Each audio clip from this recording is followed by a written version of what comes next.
아내가 감정 기복이 없던 아내가 변했다. 치매 의심받기 전에 지금 대비하세요. 라이너 더 든든한 간병비 치매보험. 초기 단계인 경증 치매부터 확실히 보장해 드립니다. 게다가 중증 치매는 매월 간병비를 평생 보장. 지병이나 가족력이 있어도 심사를 통해 가입 가능. 와, 치매보험 이거 하나면 든든하겠네요. 지금 바로 전화 주세요. 1566-7963 기존 계약을 해지하고 새로 체결할 경우 인수 거절, 보험료 인상, 보장 축소 등 불이익이 생길 수 있습니다. 상품 설명서 및 약관 확인 바랍니다. 그거 있잖아. 왜 저거 했을 때 그거 할 때 다 주고 다 좋아했잖아. 그거 말이 잘 그거 통하던 어디 있어? 남편이 저거 말이야. 그거 여간에선 화도 안 내던 남편이 여보 나와봐. 옳은 결정만 하던 남편이 여보. 변했다. 치매 의심받기 전에 지금 대비하세요. 치매는 완치가 힘든 병이니까 보장 기간이 정말 중요합니다. 그래서 라이나 더 든든한 간병비 치매 보험은 중증 치매 생활 간병비를 살아생전 평생 보장해 드립니다. 게다가 진단금은 초기 단계인 경증 치매부터 보장. 치매보험 처음부터 든든하게. 최대 75세까지 가입 가능하니 지금 전화 주세요. 1566-7963 기존 계약을 해지하고 새로 체결할 경우 인수 거절, 보험료 인상, 보장 축소 등 불이익이 생길 수 있습니다. 상품 설명서 및 약관 확인 바랍니다.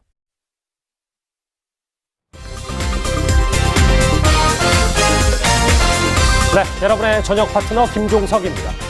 조국 장관 펀드 의혹의 핵심인 오촌 조카가 구속되면서 검찰 수사가 탄력을 받고 있습니다. 어젠 조 장관 딸이 비공개로 소환이 됐는데요. 이 딸의 의전원 입학을 위해서 어머니인 정경심 교수가 이 동양대 총장 직위를 마음대로 찍었다. 공소장에서 이런 내용도 밝혀졌습니다. 이 소식 준비했습니다. 그리고 오늘도 여러분의 댓글을 기다립니다. 뉴스타텐 유튜브 생방송에 의미 있는 댓글 남기시면 실시간으로 소개도 하고 질문도 해보겠습니다. 멀리 가지 마십시오. 잠시 뒤 바로 돌아옵니다. 이 광고가 나오는 30초 동안 지구에 도달하는 태양광만으로도 전 인류가 48시간 내내 사용할 수 있는 에너지가 됩니다.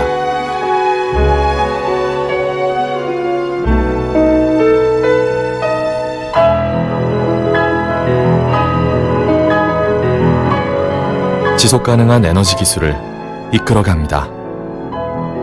지속 가능한 내일 한화. 호텔스 컴바인 290만 호텔을 한 번에 비교해서 최저가를 보장해주니까 웃을 수밖에. 호텔스 컴바인. 가을엔 싱싱한 대하도 좋지만 꼭꼭 씹어 가장 맛있는 건 소소한 집밥. 잇몸이 좋아지니까 더 맛있죠. 꼭꼭 씹으면 다 맛집이야. 맞습니다. 꼭꼭 씹는 행복. 인사돌 플러스. 예, 오늘도 뉴스탑10이 자랑하는 뉴스 고수 네 분과 함께합니다.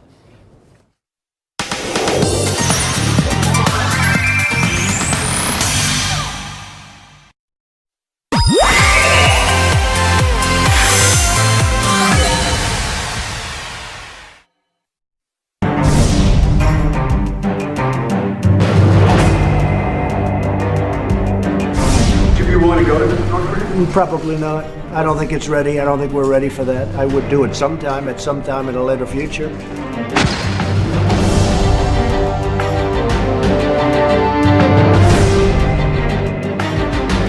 옛날에 저 김영정 장관하고 다투신 적 있었죠? 4월달에 있었죠? 대통령 순방 계제 맞습니까? 이런 언론 보도도 있었어요.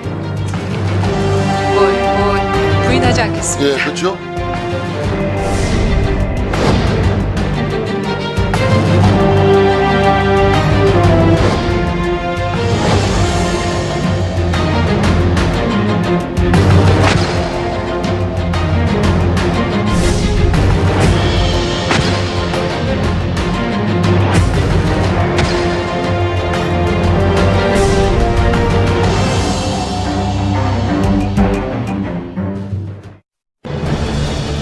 예, 오늘 뉴스탑10 이 소식부터 살펴보겠습니다.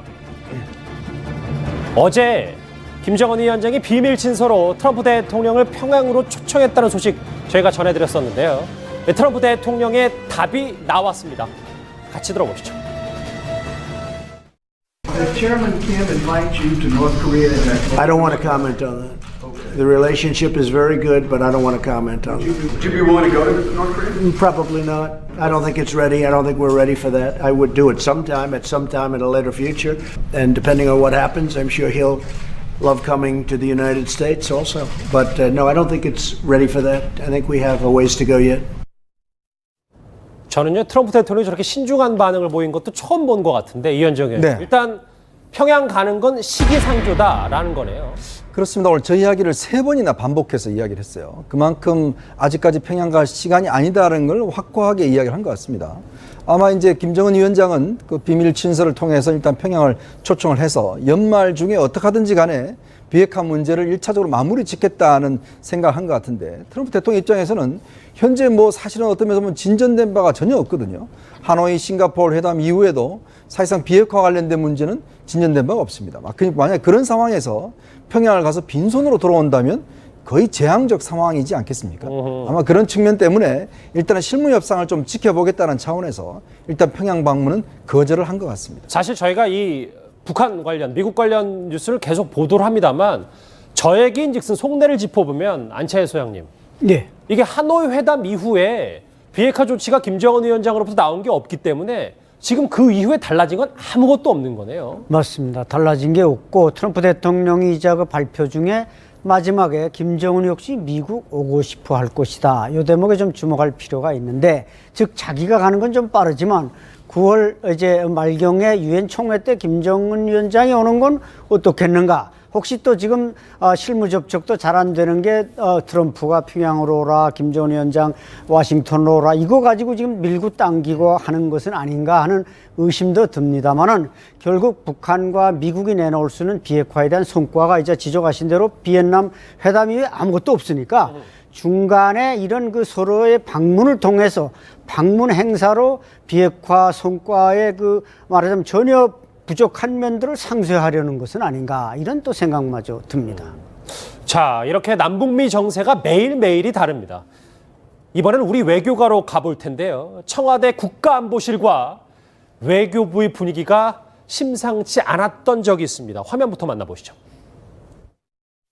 옛날에 저 김영종 장관하고 다투신 적 있었죠? 4월 달에. 있었죠? 대통령 순방 게재 맞습니까? 이런 언론 보도도 있었어요. 뭐 부인하지 않겠습니다. 예, 그렇죠? 당시에도 유명했던 얘기였는데, 조수진 부장. 네. 정말 왜 싸웠는지에 대해서 정확히 소상히 밝혀진 게 있습니까? 네, 기자들이 좀 취재를 했는데요. 예. 이 언쟁이 4월에 있었습니다. 4월 문재인 대통령의 중앙아시아 3개국 순방 때 벌어졌는데요. 더 중요한 것은 호텔 로비에서 싸움을 했다는 겁니다. 그러니까 다른 나라 외교관이라든지, 뭐 우리나라 외교관들은 물론이고요, 다른 나라 외교관, 그리고 호텔 직원들이 우리나라 외교관들을 뭐라고 생각했을까, 좀 창피한 일이고요. 눈이 많았네요. 예. 그렇습니다. 진상을 좀 말씀드리면, 이때 정의용 국가안보실장을 대신해서 김현종 2차장이 순방에 따라갔습니다. 그런데 외교부가 작성한 문건의 수준이 낮다, 이러면서 청와대의 비서가 외교부 직원들을 깬 겁니다. 혼을 냈죠. 여기에 대해서 강 장관이 우리 직원들에게 소리치지 마라, 이렇게 해서 논쟁이 시작이 됐고, 우리말로 싸움을 벌이다가 막판에 둘 다 영어로 다퉜다고 합니다. 이 과정에서 김 차장이 It's my style, 이게 내 방식이다, 이렇게까지 오갔다고 하는데, 그렇다면 4월 중앙아시아 순방 때 무슨 일이 있었느냐? 바로 이때 공항에 대기 중이던 문재인 대통령 전용기에 태극기가 한동안 거꾸로 달려 있었고요. 그리고 순방 중인 대통령은 전자결제로 35억 주식 논란을 빚은 헌법재판관 후보자 임명을 강행을 했습니다. 예. 이 이면에는 바로 외교 고위 당국자들의 이런 말도 안 되는 싸움질, 봉숭아 학당이 연출됐던 겁니다. 봉숭아 학당이요. 알겠습니다. 이들이 영어까지 써가면서 싸웠던 이유, 바로 이들이 사수해야 될 자리 때문이었던 것 같습니다. 화면 만나보시죠. 요즘 그 외교부 외교관들 사이에서 강경화 장관 인기가 급상승하고 있다는 거예요. 왠지 아세요? 후임 장관으로 김현종이 올까봐. 노무현 정부 때 통상교섭본부장 지냈고 그 이후에 무슨 대기업에 취직한 것 같은데 그 대기업 쪽 얘기가 별로 안 좋아요. 그 고위 공직자로서의 자격이 있는 인물인지 전 매우 의문시하는 입장입니다. 동료 그 고위 공직자에 대해서 제가 공개적으로 말씀드리는 알겠어요. 거니- 예. 김현조 차장 올까봐 외교부에서 지금 강경화 장관의 인기가 치솟고 있다.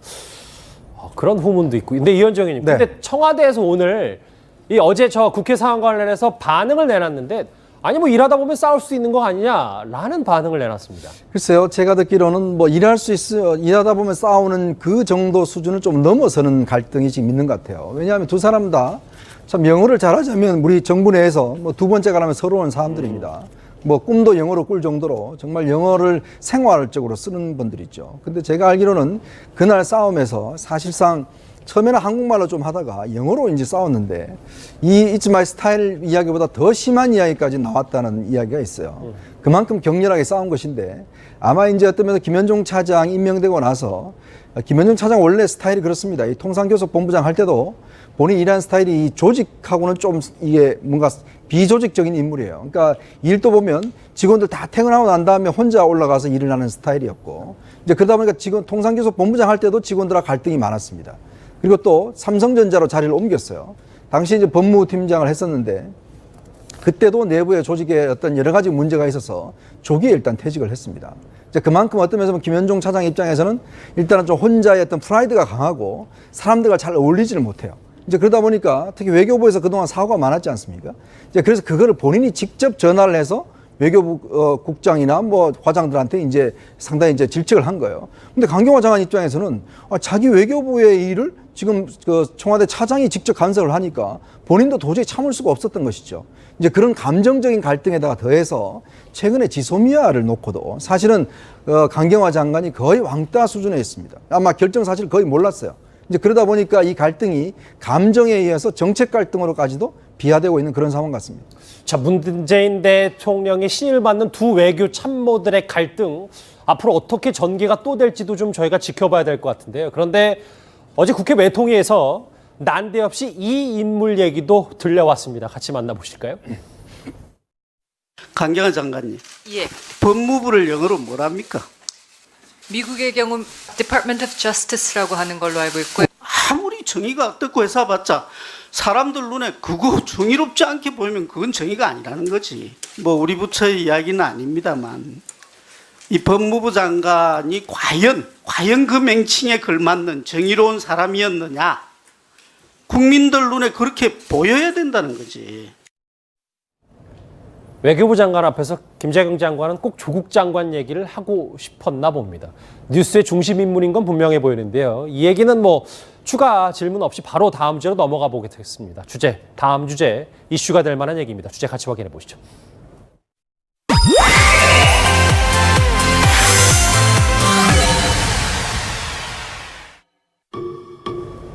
뉴스탑10이 뽑은 8입니다. 오은처 행사는 다 불러놓고 무슨 얘기냐면요. 2015년 8월 이렇게 남북이 일촉즉발의 위기까지 갔던 이 목함 지뢰 사건 다들 기억하실 겁니다. 당시 북한이 매설해 놓았던 이 목함 지뢰에 두 다리를 잃은 하지연 중사 국가보훈처로부터 그런데 격하 판정을 받았습니다. 먼저요, 2년 전 문재인 대통령과 만났을 때 화면부터 보고 오겠습니다. 보험만큼은 정말 국가가 도리를 다하는 블로그에 보니까 중간에 막 고통스러워가지고 정신적으로 막 방황하기도 하고 뭐 좌절하기도 하고 그런 걸 다 이제 견뎌내고 지금 뭐 다시 또 꿋꿋하게 고생을 하니까 참 대단하죠. 복귀했고요. 신 대표님, 바로 여쭤볼게요. 국가보훈처가 이 하지연 중사에 대해서 전상이 아니라 공상으로 격하됐다. 어떤 의미가 있는 겁니까? 전상은 적과 교전, 또 적의 도발 이런 데 의해서 이제 그 부상을 입은 사람이고, 공상은 교육, 훈련 이런 평시 업무를 하다가 평시 자신의 그 임무를 하다가 이제 부상을 당한 것을 공상이라고 하거든요. 뭐 이게 어떤 그 보상금 이런 건 큰 차이가 없어요. 뭐 한 3, 4만 원 정도 차이가 있으니까 그것 3, 4만 원 때문에 지금 이러는 거 아닙니다. 명예죠. 그래서 하재헌 중사 이야기는 북한은 내 다리를 빼앗아갔지만은 지금 우리 보훈처가 내 명예를 빼앗아갔다. 전상이라고 하는 것은 군인으로서 지금 어차피 지금 하재헌 중사는 두 다리를 다 잃었습니다. 두 다리를 다 잃은 분인데 그래도 국가를 위해서 국가가 나를 인정해준다. 국가가 평생 책임지겠다라고 했거든요. 그때 당시에. 그런데 하재헌 중사 입장에서는 15년도의 국가와 19년도의 국가가 다르다는 겁니다. 15년도의 국가는 평생 책임져 주겠다고 했고 그때의 보훈처도 평생 책임지겠다고 했는데 지금 19년도의 보훈처는 공상이다 라고 하니까 자신은 명예가 다 잃어졌다. 그리고 이제 올해 1월 달에 전역을 했거든요.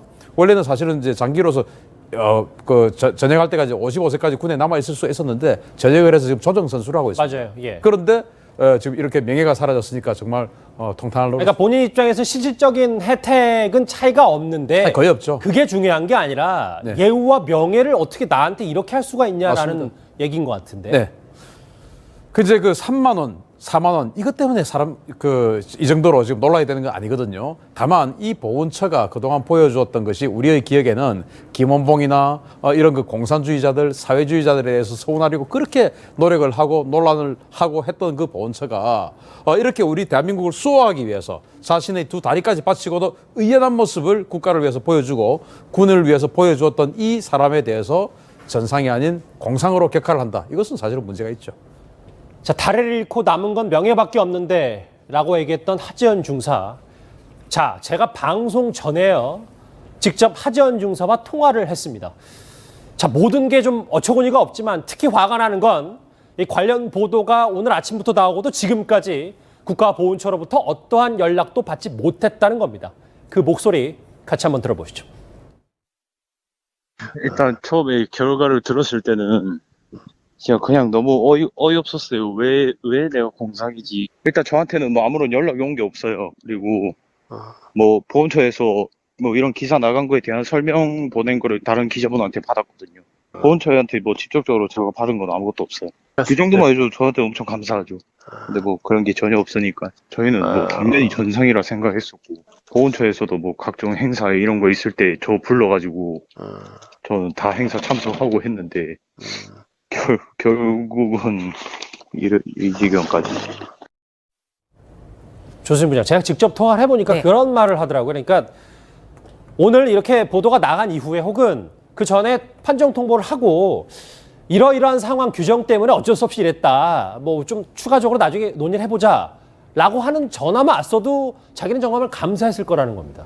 그렇습니다. 우선 이 하재헌 중사가 왜 두 다리를 잃었는지 우리가 생각할 필요가 있습니다. 2015년 8월 4일 날 비무장지대 수색 작전 중에 북한이 설치한 목함지뢰가 폭발했어요. 북한이 설치한 겁니다.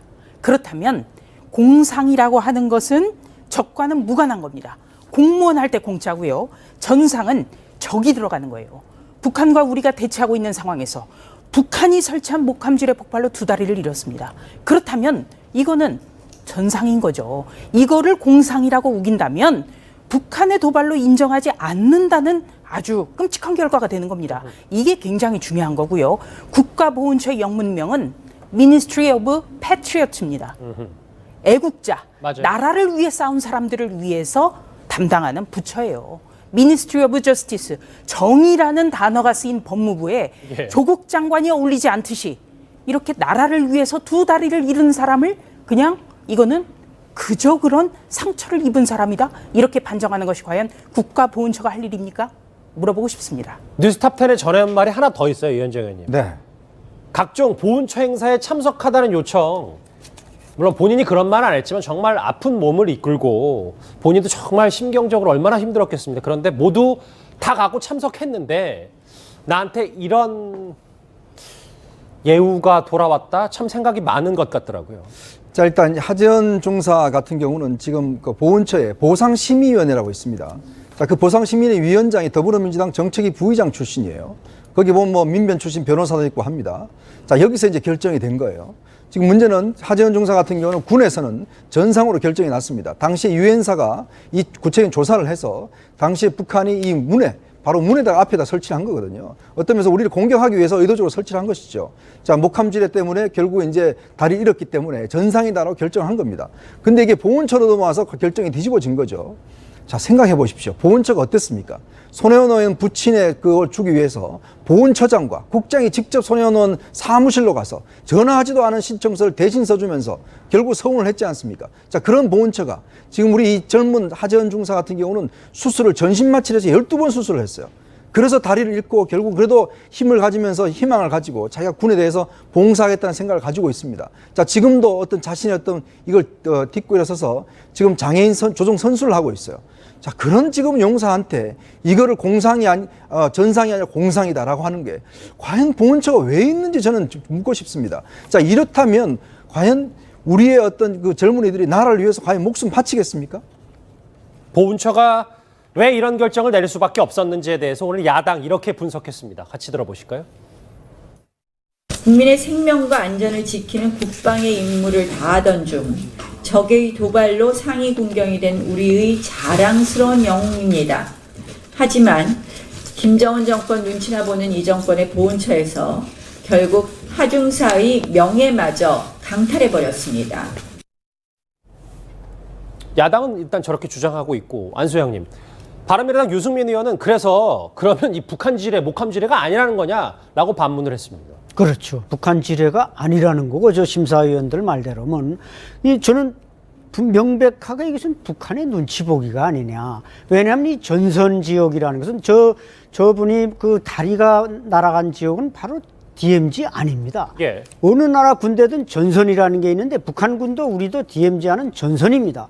전선에서 동료를 구하고 작전 임무를 수행하려다가 다리가 잘라졌는데 그게 공산이다? 이거 삼척동자도 분노할 일이고 결국 그 심사한 사람들이나 이 정권이 뭔가 평양의 눈치를 보고 평양이 한 짓이 아니야. 이걸 부정하는 거기 때문에 저기에 대해서는 반드시 역사적인 문책이 있어야 된다고 봅니다. 하재헌 중사 스스로도 아까 잠깐 화면에 나왔지만 국민청원까지 올렸는데요. 앞으로 국가보훈처의 반응도 한번 저희가 살펴보도록 하겠습니다. 자, 오늘 실시간 댓글이 일찌감치 나왔습니다. 같이 한번 보실까요? 예우는커녕 명예를 더럽히다니. 예, 여기 계신 전문가들도 그렇게 지적했습니다. 정치기구가 아니다. 국가의 명예를 지키는 기관이 국가보훈처다. 네. 규정은 공상이기 때문에 억지를 좀 그만 부리자라는 시청자 의견도 있습니다. 마지막 댓글은 전상향 공상, 이게 진정 나라냐라는 댓글까지. 하재헌 중사 목함지뢰에 피해를 당한 하재헌 중사 얘기 오늘 이슈로 정리를 해봤습니다. 다음 주제, 이제 오늘도 뉴스의 중심 인물인 이 사람 얘기로 가보겠습니다. 주제 같이 확인해 봅니다.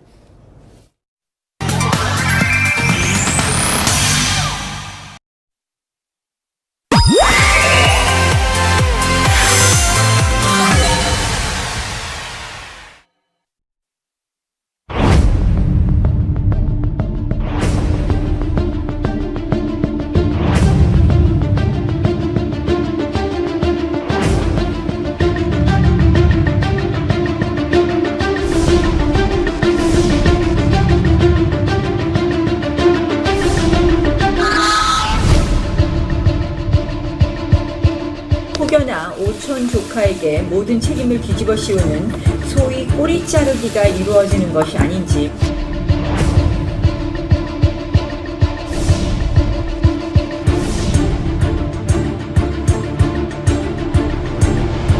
제가 코링크란 이름을 저는 이번 검증 과정에서 비로소 제가 알게 되었습니다.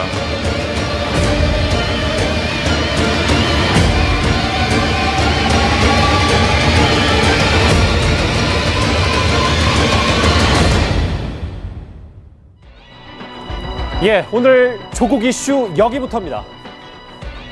2위 코링크는 누구 겁니까? 오촌 조카와 도피전 수상한 전화, 이 얘기를 차례로 해보겠습니다. 조국 폰드 의혹의 핵심 인물인 오촌 조카가 어젯밤에 구속이 됐습니다. 어제 구속이 됐고요. 이제 검찰의 수사는 조국 장관의 부인 정경심 교수를 정조준하고 있습니다. 먼저 정태현 변호사님. 네.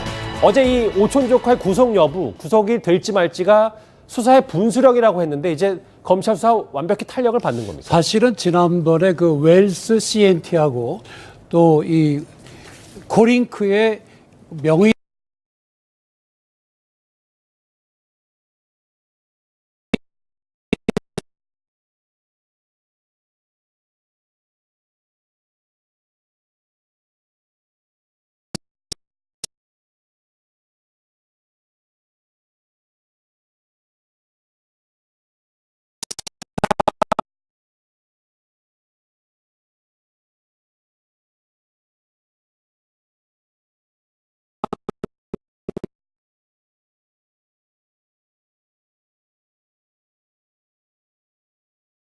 대표적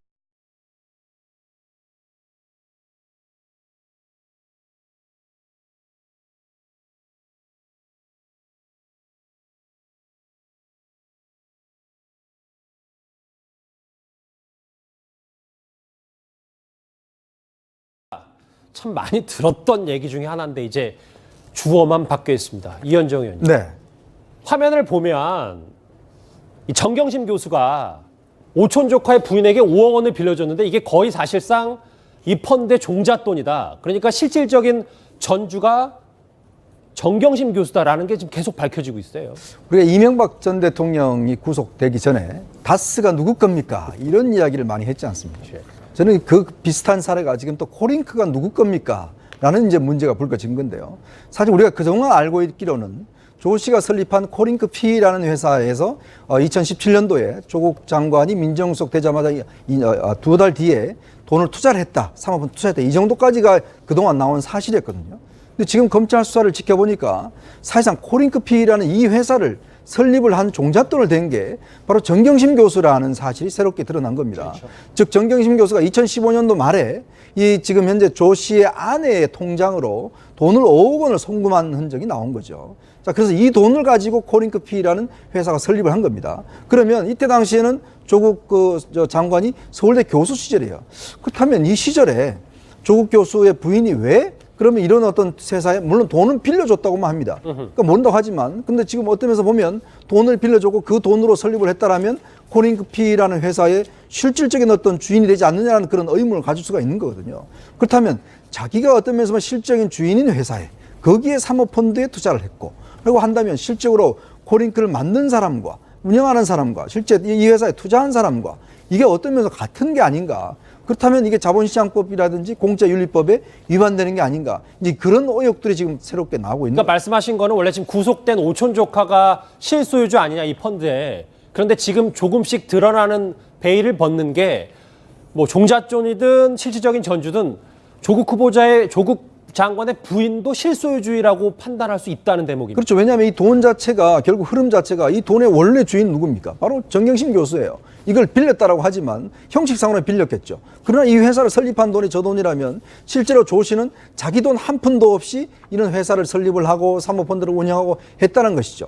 그는 전형적인 어떤 면에서 보면 일반적인 이제 증권 사기라든지 이런 데 어떤 나타나는 현상인데 결국은 돈의 어떤 마지막 최초의 출발점은 바로 정경심 교수라는 겁니다. 또 하나 주목해봐야 될 게 조수진 부장. 네. 이 펀드는 서울대 교수 시절에 이제 돈을 투자를 한 거고 그 이후에 조국 장관이 민정수석 시절에는 조국 가족이 이 펀드에 문재인 정부의 중점 사업에 다 올인을 했잖아요. 네. 이 부분을 좀 더 봐야 될 것 같아요. 그렇습니다. 이 코링크라는 펀드 같은 경우에 2016년 2월에 설립이 됐어요. 그런데 문제는 이 조국 장관이 2017년 5월에 민정수석한 뒤에 가족의 돈이 집중적으로 투자가 된다는 거죠. 그렇죠. 바로 이 부분 때문에 조국 장관이 그렇다면 이 경우에는 민정수석이 간 뒤라면 투자한 돈도 회수를 하는 게 정상인데 민정수석이 된 뒤에 가족 명의로 돈이 집중적으로 투자가 돼요. 예. 그래서 전 재산보다도 훨씬 많은 돈이 약정까지 된다는 거죠. 이것 자체만으로도 공직자 위반, 공직자 윤리에 위반된다. 이런 논란이 있을 수가 있는데 그 지금까지 나온 정황들을 보면 조국 장관 부인의 돈이 실질적으로 코링크부터 시작해서 모두 다 그 일종의 시드머니 모든 돈이 됐거든요. 그래서 자본시장법 위반이다. 그러니까 투자와 운용을 엄격하게 분리하고 있는데 조국 장관 부인의 돈이 쓰여서 그 돈을 가지고 운용을 한 것. 실질적인 펀드는 그러니까 조국 장관 부인이 소유하고 있는 펀드다. 이거는 자본시장법 위반이고요. 그리고 또 한 가지는 조국 장관 부인이 빌려준 것처럼 속여서 돈을 운용을 했기 때문에 예. 금융실명제법 위반에도 해당이 된다는 게 법조계의 시각입니다. 예, 코링크 PE가 저게 정경심 교수가 실제로 소유한 거 아니냐 이런 의심이 드는 이유는 예. 코링크 PE의 자본금을 보면 됩니다. 처음에 저것이 2억 5천으로 시작을 했는데 그렇죠. 그 2억 5천에 돈이 어디서 처음에 나왔는가 하면 정 교수한테서 그 조카 조 씨의 부인한테 갔거든요. 맞아요. 5억이. 5억이요. 그래서 그 2억 5천 갖고 해서 설립이 됐는데 예. 좀 특이한 것은 그 얼마 뒤에 정 교수의 남동생이 5억을 투자를 하는데 맞아요. 2억 5천에서 5억이 투자되면 실질적으로 7억 5천 중에 3분의 2 정도가 자기 그 지분 아닙니까? 근데 실제로 받은 것은 0.1%예요. 그게 굉장히 상식이 안 맞지 않습니까? 예. 2억 5천짜리에서 5억을 밀어넣으면서 나는 지분을 0.1%만 간다. 결국 그거는 무엇인가 하면은 이건 자기 이름을 감추기 위해서 0.1%를 한 것이 아닌가 그런 차명 소유란 말이죠. 그렇습니다. 의심이 드는 거죠. 더더군다나 그 뒤에 그 정모 씨 경우에는 그 자기의 지분 0.1%를 코링크의 직원들에게 또 매도를 합니다. 직원들이 그 살 돈이 있는지 모르겠는데 그리고 그 직원들이 또 웰스 CNT에 또 매도를 하거든요. 그래서 이거는 겉으로는 바뀌지만 실질적으로는 정 교수가 계속 이 전체적인 다 소유자가 아닌가 그런 의혹이 지금 제기되는 겁니다. 예. 또 한 가지는요. 이 펀드가 투자한 회사가 바로 2차 전지 사업이었습니다. 2차 전지 사업은 모두 잘 아시겠지만 문재인 대통령의 국정 과제였습니다. 네. 민정수석이 이거는 더 안 해야 돼요. 왜? 오해를 받거든요. 그런데 민정수석의 부인이 바로 문재인 정부의 2차 전지 사업에 일종의 달궈울기를 했다. 이거 자체만으로도 굉장히 의심스럽다. 이렇게 볼 수밖에 없습니다. 자, 그런데 하지만 조국 장관은 청문회 당시에는 이 관련 펀드, 가족 펀드로 의심되는 이 사모펀드와 관련해서 일체 모른다고 했었습니다. 같이 들어보시죠.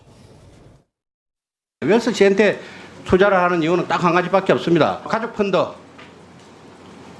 웰스 씨한테 투자하고 난 직후에 소위 대통령께서 이 정부에서 스마트 시티 사업, 스마트 가로등 사업을 하죠. 이 발표를 하죠. 이 웰스 CNT가 그 가로등 사업을 하는 데 아닙니까? 전혀 알지 못한 일입니다. 아까도 질문하셨습니다만 애초에 웰스 CNT라는 이름 자체를 이번 검증 과정에서 알았습니다.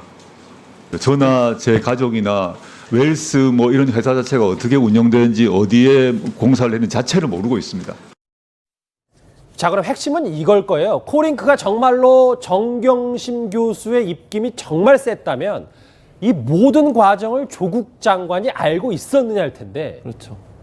그 부분을 이제 밝혀내야 되는 거죠. 그러니까 검찰이 지금 보고 있는 거는 그런 의심을 하고 있는 건데, 그러면 수사를 통해서 조국 장관이 이 부분에 대해서 인지하고 있었다고는 사실 밝혀내야 되는 거죠. 그게 이제 검찰이 해야 될 일이라는 생각이 들고요. 이제 검찰이 문제는 여기서 이걸 못 밝혀내면 결국은 조국 장관은 몰랐다고 하는 저 말이 진실이 되는 거 아니겠습니까? 그래서 제가 볼 때는 지금 여러 가지 나온 정황이나 의혹들 또는 지금 구속이 돼 있는 오촌 조카에 대한 조사를 통해서 검찰이 의혹을 갖고 있는 부분에 대한 증거를 가지고서 그분이 사실이라는 사실을 증명해내야 된다는 생각이 들고요. 아직까지도 조국 장관이나 정 교수 입장에서는 직접적인 관여를 한 적이 없다라고 지금 얘기를 하고 있어요. 그러니까 지금 상황에서 우리가 뭐 단정적으로 뭐라고 얘기할 수는 없겠지만 검찰의 조사나 수사 결과를 통해서 이 부분이 사실인지 아닌지 하는 부분을 밝혀내야 된다 이렇게 보여집니다. 정태현 변호사 하나 여쭤볼게요. 예. 도덕적인 부분을 떠나서 예. 만약에 자기 부인이 이렇게까지 돈을 많이 넣고 투자에 관여했는지 정말 몰랐다고 조국 장관이 주장을 하면 그게 만약에 사실을 밝혀지면 조국 장관의 법무부 장관 직위와는 또 상관없는 문제 아닙니까? 법적으로는 그렇겠죠. 그런데 우리가 상식적으로 볼 때 제 10억 넘는 돈이 투자가 됐거든요. 근데 조국 장관의 재벌도 아니고 실질적으로 그 유동성 있는 돈이 그게 거의 다인 것 같은데 그거를 남편에게 아무 얘기도 안 하고 투자를 한다는 게 좀 상식에 안 맞지요. 그런 점에서 조국 장관이 뭐 알았는지 몰랐는지는 수사를 통해서 밝혀지겠지만은 일반 상식으로 볼 때는 정상적인 부부라고 한다면 그 정도 큰 돈을 조국 그 장관의 재산 규모에 비해서 그렇게 큰 돈을 투자할 때는 같이 의논을 하는 게 맞겠죠. 더더군다나 조 씨 같은 경우에 그 시가집 식구 아닙니까? 만약에 무슨 문제가 생기면 남편한테 당신 조카가 이렇게 잘못했다고 추궁도 해야 될 마당인데 그렇죠. 그런데 남편한테 아무 얘기도 안 하고 시가집 식구한테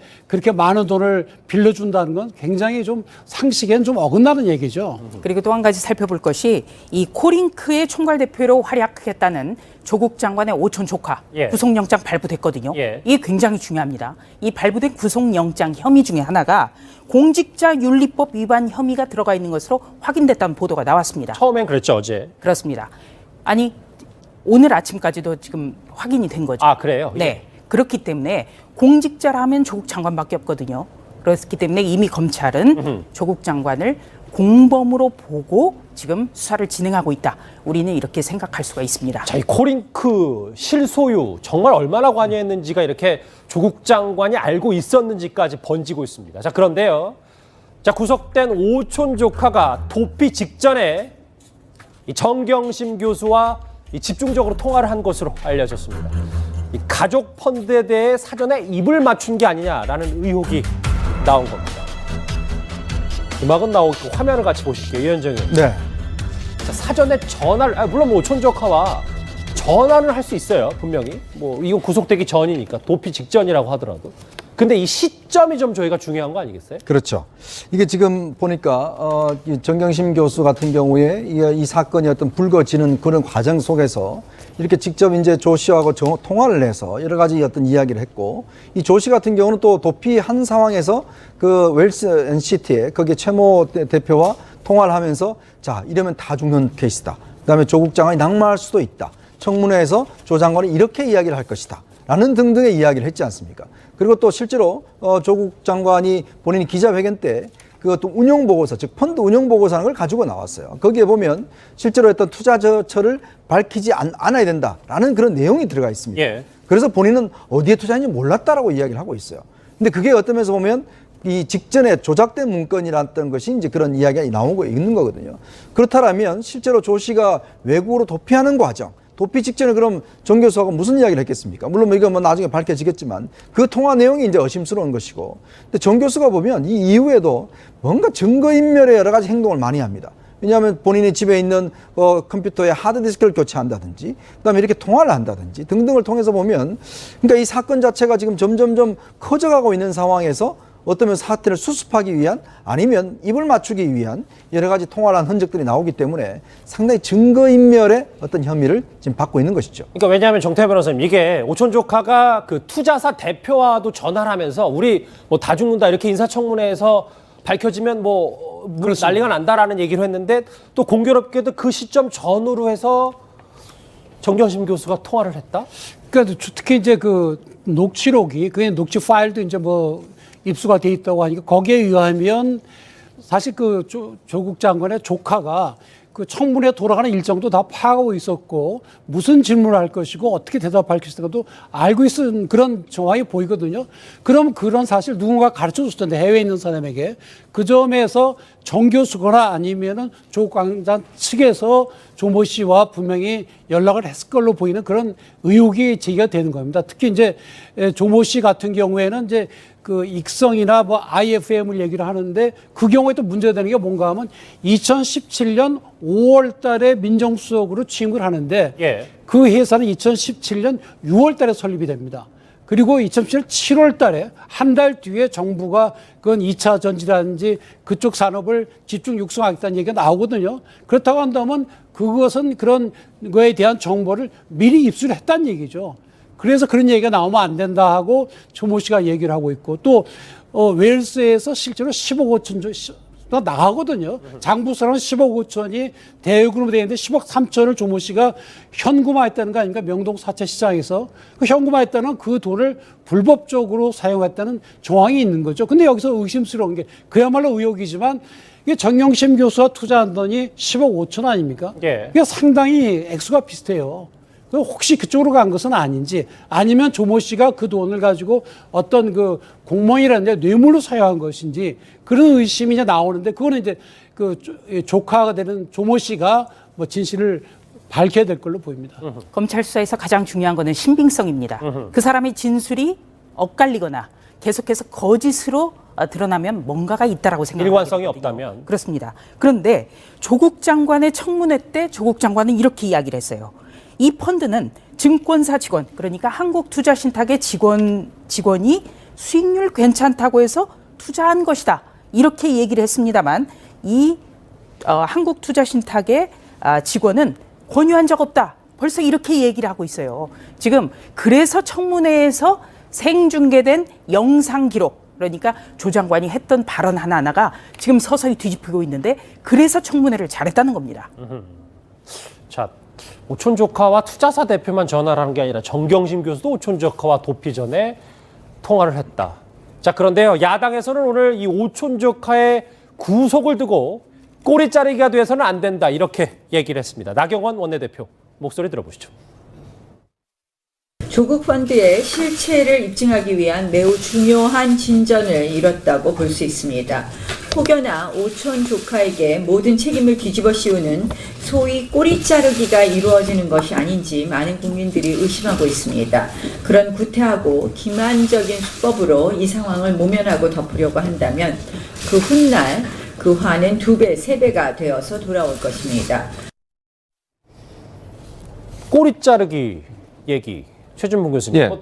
지금 아까도 잠깐 얘기했지만 하태경 의원은 다스는 누구 겁니까? 하듯이 코링크는 누구 겁니까? 라고 하는데 야당의 우려처럼 정말 꼬리 자르기가 되어서는 또 안 될 것도 같은데. 당연히 그러면 안 되죠. 만약에 의심이 있고 문제가 있다고 하면 꼬리 자르기를 하면 안 되는 것이죠. 그러니까 검찰이 조사를 해서 만약에 문제가 있다고 하면 그 문제를 끝까지 다 파헤쳐서 책임 소재를 가려야 한다고 생각을 해요. 그러나 중요한 것은 공정하게 수사하고 공정하게 수사하는 내용을 잘 밝혀내서 국민 앞에 소상히 밝히고 또 법원에서 재판을 통해서 결과를 만들어낸다고 생각이 됩니다. 지금 이제 야당에서 그렇게 주장할 수 있겠죠. 왜냐하면 오촌 조카가 이제 잡혔는데 오촌 조카가 더 이상 말을 안 해서 결국 연결고리가 없어질 것이 아니냐 이런 우려를 하는 건데 그거는 검찰이 어떻게 수사하느냐에 따라 달려있다고 보여져요. 또 조카가 무슨 얘기를 하든 중요한 건 증거를 가지고 얘기하는 거 아니겠어요. 검찰이 준비한 증거를 들이밀면서 예컨대 검찰이 어떤 증거를 갖고 있는지 모르겠습니다만 만약에 정 교수가 연관돼 있는 부분이 있는 증거가 있다고 하면 그 증거를 제시하면서 얘기를 하라고 하는데 그걸 끝까지 거부할 수는 없는 거 아니겠어요. 그래서 제가 볼 때는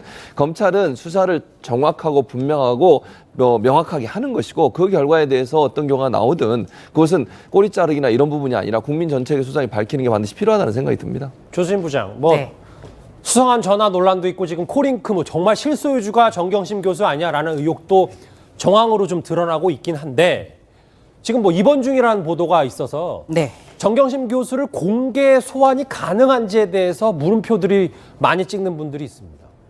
네, 입원 중인데 어떻게 소환을 할 수가 있겠느냐. 이런 지적도 벌써 이제 그 여권에서 나오는데요. 결론적으로 가능합니다. 네, 소환 왜 못해요? 지금 구속영장이 발부가 됐어요. 오촌 조카에. 그리고 코링크의 실제 소유주 운용주가 바로 조국 장관의 부인이라는 것이 점점 더 확연해지고 있거든요. 그렇다면 남은 수순은 소환입니다. 과거에 99년에 온로비 사건 때요. 당시에 장관 부인이 검찰총장 부인에게 고급 옷을 사주고 어떤 인사 로비를 했다. 저 화면에 나오는 거죠? 네. 그때 저 침대째 지금 서울지검으로 들어가는 저 장면입니다. 이런 장면이 굉장히 많아요. 어떤 그 전낙원 씨라고 해가지고 도박 카지노 대부도 이런 장면이 있었고 또 하나그룹 김승현 회장 같은 경우에는 공판 때도 침대 위에 올라 누워서 그리고 계속 들어가는 모습이 연출이 됐어요. 그렇다면 공개 소환은 가능할 것이냐? 가능하다고 봅니다. 지금 수사 속도가 굉장히 빠르거든요. 조국 장관은 법무부의 훈령으로 형사 사건의 어떤 포토라인에 세우는 것 금지하겠다고 하는데 이거는 자기 가족의 공개 소환을 막겠다고 할 수 있느냐라는 비판 하나, 그리고 훈령을 만들더라도 공청회 등의 기간을 거쳐야 됩니다. 그렇기 때문에 지금 수사 속도라면 공개 소환이 가능할 것 같습니다. 정경심 교수도 조만간 공개 소환이 가능하다라는 조수진 부장의 분석까지 오촌 조카 수상한 천화 얘기 정리해봤습니다. 다음 주제 좀 더 속도를 내보겠습니다. 주제 같이 확인해 보실까요?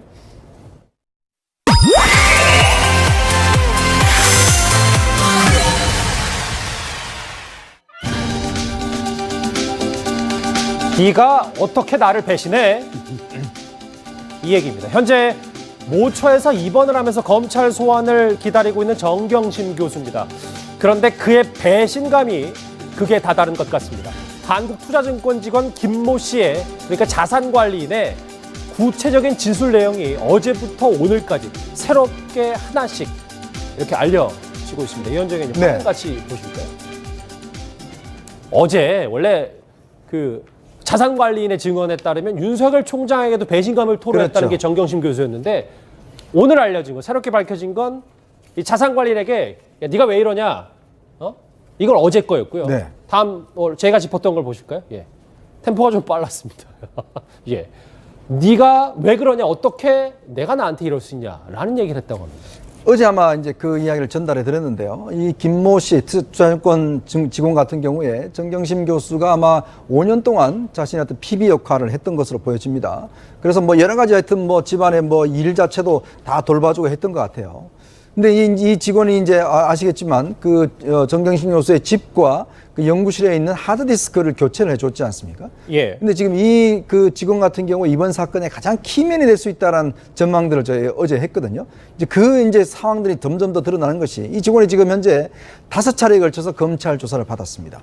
만약 이 직원 같은 경우에 문제가 될 경우에 증거인멸 혐의로 사법 처리가 될 수가 있어요. 그럴 경우는 아마 PB 직원도 할 수가 없을 겁니다. 근데 이 직원이 굉장히 진술을 많이 하고 있는데, 더군다나 이 직원이 이런 진술이 이제 언론에 보도되자 사실 정경심 교수가 텔레그램이라고 하는 보안 메신저가 있습니다. 비밀 메시지. 그렇죠. 이거는 뭐 예를 들어서 하고 난 뒤에 뭐 지워진다든지 이렇게 이제 보안 메신저인데요. 이 메신저를 통해서 내가 왜 그러느냐, 도대체 나한테 이렇게 이럴 수가 있느냐, 뭐 배신감을 상당히 토로한 이야기를 했다는 거예요. 그러니까 이 직원도 상당히 위협감을 느껴서 이거를 이제 아마 검찰 쪽에다가 그대로 메신저 내용을 이제 검찰 쪽에 제출했다는 겁니다. 자, 그런 걸 비춰보면 지금 정경심 교수가 병원에 입원했다고 이야기를 하지만, 그러나 그 증거인멸이라든지 이런 협박이라든지 이런 것들이 지금 지속적으로 되고 있는 게 아닌가. 그래서 저는 의심스러운 게 뭐냐면, 왜 검찰에서 조국 장관 지금 집을 왜 압수수색을 안 하는지가 솔직히 의심스러워요. 왜냐하면 이게 사실은 지금 현재 보면 모든 증거인멸의 상황이 지금 집에서 이루어진 정황들이 있거든요. 물론 뭐 하드디스크는 입수했다고 하지만,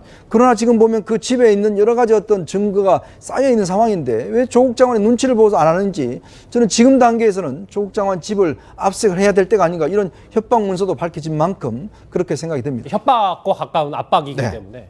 정태현 변호사님. 그런데 이런 게 물론 뭐 검찰에서 저 핵심 증인인 투자관리인이 다 자산관리인이 얘기를 했겠지만, 이런 게 공개되면은 정경심 교수한테 수사에 많이 불리한 거 아닙니까?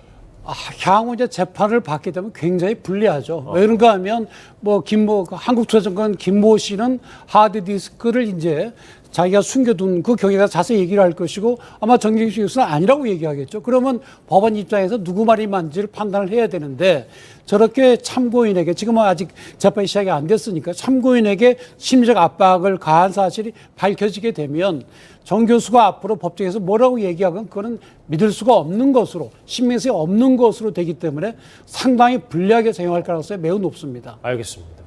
이 정경심 교수가 이렇게 배신감까지 말하는 건 바로 자택 컴퓨터 하드디스크가 이번 사건의 스모킹건이 될 수 있기 때문입니다. 청문회 당시에 조국 장관은 이 집 컴퓨터를 모두 제출했다고 한 발언, 이 발언도 지금 논란입니다. 같이 들어보시죠. 이것은 누가 봐도 증거인멸을 하려고 하는 시도밖에 인정이 되지 않습니다. 검찰에 이미 제출을 했습니다. 그건 확인해 보시면 쉽게 아실 수 있겠습니다. 알고 있습니다. 네? 그거 뭐 뺄 거 다 빼고. 빼지 않았습니다. 그거는 검찰에서 그거는 포렌식을 우리 했을 것입니다. 근데 어제 저희 채널의 단독 보도로 밝혀진 내용이 하드디스크 한 개는 제출을 안 했다는 거예요. 이 부분도 좀 짚어봐야 되는 거 아닙니까? 그러니까 뭐 지금 알려지기로는 서재에 컴퓨터가 2대가 있고 아들방에 컴퓨터가 1대가 있는데 일반적으로 컴퓨터 한 대에 하드디스크 하나 정도 있는 게 일반적인데 알고 봤더니 아들방에 있던 컴퓨터에 하드디스크가 2개가 들어있었다는 거죠. 근데 그 중에 하나가 제출된 게 아닌 게 아닌가는 그런 의혹이 일고 있습니다. 그러니까 이 부분에 대해서는 뭐 그 검찰이 수사를 하든 아니면 필요하다고 하면 다시 제출을 받아야 된다고 생각이 들고요. 제가 조국 장관이 예를 들어서 이걸 이미 제출했으니까 본인이 필요해서 제출한 부분이니까 왜 그럼 이미 제출을 이렇게 했는지 하는 부분도 밝혀질 필요가 있다는 생각이 듭니다. 그래서 구체적으로 중요한 것은 저 하드디스크의 전체적인 포렌식을 통해서 증거인멸의 흔적이 있는지 없는지를 검찰이 밝혀낸다고 생각을 해요. 저걸 가져왔는데 예를 들면 안에서 뭐 지우거나 아니면 디가우징을 하거나 이런 어떤 증거 흔적들이 다 남잖아요. 하드디스크 안에는. 그래서 그런 부분이 있는지 없는지를 검찰이 좀 밝혀내서 이게 증거인멸인지 아닌지 하는 부분을 명확하게 좀 밝힐 필요가 있다 이런 생각이 듭니다. 그러니까 화면 한 번만 다시 보시면 알려지기로는 제 채널의 취재 결과는 컴퓨터가 총 3대입니다. 3대, 하드디스크는 4개고 하나는 제출 안 한 거고요. 그래서 이 증거인멸 시도 정황이 조국 장관에게도 영향을 미치는 거 아니냐라는 해석도 있습니다. 청문회 당시에 조국 장관은 자택의 컴퓨터가 2대라고 했었기 때문입니다. 파일이 남아 있으니까 그런 거고요. 네. 자, 그러면 우리 후보자 집에는 컴퓨터가 몇 대입니까? PC가? 2대 있습니다. 제 서재에 있는 PC를 저희 공용으로 쓰고 있습니다. 증거인멸 시도 정황 말고도 조수민 부장 저하고 화면 같이 보실까요? 네. 조국 장관 분명히 당시 하드디스크 교체하러 왔던 자산관리인과 정말 짧게 마주치고 고맙다라고만 말했다고 하는데 이 자산관리는 수십 분 머물렀다고 증언했습니다. 네. 계속 점점 더 구체적인 거예요. 지금 고생이 많다. 우리 처를 도와줘서 고맙다라는 것도 추석 연휴 때 한 방송사의 보도로 알려진 거예요. 그렇죠. 그런데 여기에 대해서 좀 더 구체적인 진술을 했다는 또 추가적인 보도가 나왔습니다. 조 장관은 PC 하드 교체가 끝난 뒤에 함께 수십 분 머물렀다. 그러니까 증거인멸의 현장을 조 장관이 함께 있었다라는 거예요. 굉장히 중요한 거죠. 그렇다면 조 장관의 발언은 지금 계속해서 뒤집히고 있습니다. 조금 전에 청문회 때 가령 사모펀드 투자를 한국투자신탁 직원이 권유해서 했다는 말, 그것도 거짓으로 지금 드러났고요. 또 우연히 마주쳤다. 그것도 아니고 지금은 오랫동안 수십 분간 함께 있었다라는 진술도 나왔습니다. 그리고 조 장관과도 3차례 만난 적이 있다는 진술도 보도가 됐습니다. 그렇다면 이 보도가 맞는지 또 조 장관의 집의 컴퓨터는 모두 몇 대인지 확인할 수 있는 법은 하나가 있어요. 바로 검찰이 오전 10시면 10시, 오후 2시면 2시 취재 기자들과 만나서 예, 아니요, 확인해 줄 수 없다. 이 정도 발언만 해주더라도 교통정리가 됩니다. 그런데 예. 그렇습니다. 왜 못하느냐? 조 장관이 이른바 피의사실 공표라는 것 때문에 공표를 명분으로 수사팀을 옥죄고 있기 때문에 이런 것이 지금 정리가 되지 않고 있는 거예요. 그래서 조 장관이 잘 생각을 해야 되고요. 또 8월 27일 날 30여 차례의 압수수색이 전국적으로 동시다발적으로 이루어졌는데 당시 조 장관의 집에 대해서도 압수수색 영장이 청구가 됐습니다만 이때 법원은 기각했다는 소식을 제가 나중에 들었습니다. 그렇다면 지금 이렇게 각종 증거인멸 시도 정황이 포착된 지금 만약에 압수수색 영장을 재청구한다면 이때는 어떨까? 이것도 한번 생각해 봅니다. 내가 어떻게 나를 배신해? 정경심 교수의 비밀 메시지 얘기 정리를 해봤습니다. 다음 주제, 지금까지는 정경심 교수였다면 이제부터는 정경심 교수와 관련된 딸 의혹 본격적으로 파헤쳐보겠습니다. 다음 주제 바로 확인합니다.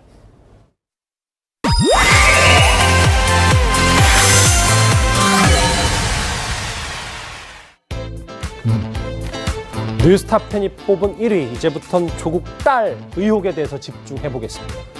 영화 기생충처럼 총장직인 마음대로 검찰이 법무부에 전달한 지 6일 만에 드디어 조국 장관 부인의 부인, 그러니까 정경심 교수의 공소장이 국회에 전달이 됐습니다.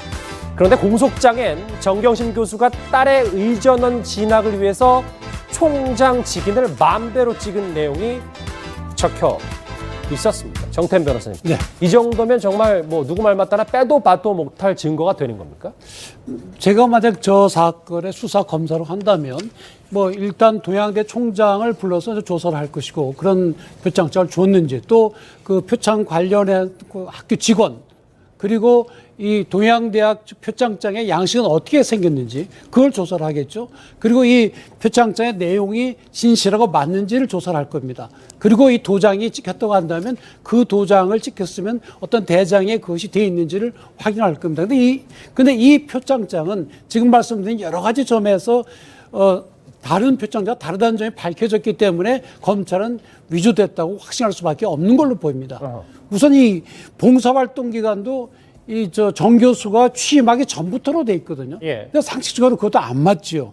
그리고 총장 직인도 보면은 다른 것들과 좀 다른 걸로 보이고 1년 번호도 다르고 더더구나 일반적인 이 상장 수여 그런 절차도 거치지 않고 이런 점으로 볼 때는 이거는 정 교수가 임의로 작성한 거라고 볼 수밖에 없는 것이죠. 그리고 지금 이제 정 교수 쪽에서는 위임을 받았다고 하는데 총장명의 표창장을 위임하는 경우는 거의 없습니다. 각 학교마다 좀 다르기는 하겠지만 그런 점에서 이제 검찰이 일단 위조의 점에 대해서 이제 기소를 한 것이고, 근데 그래서 행사할 목적이 있어야 되니까 결국에는 부산 의전에 사용하기 위해서 위조한 것이다. 그렇게 이제 공소장을 기재한 걸로 보입니다. 자, 제가 오른손에 들고 있는 게 바로 국회에 제출된 정경심 교수의 공소장입니다.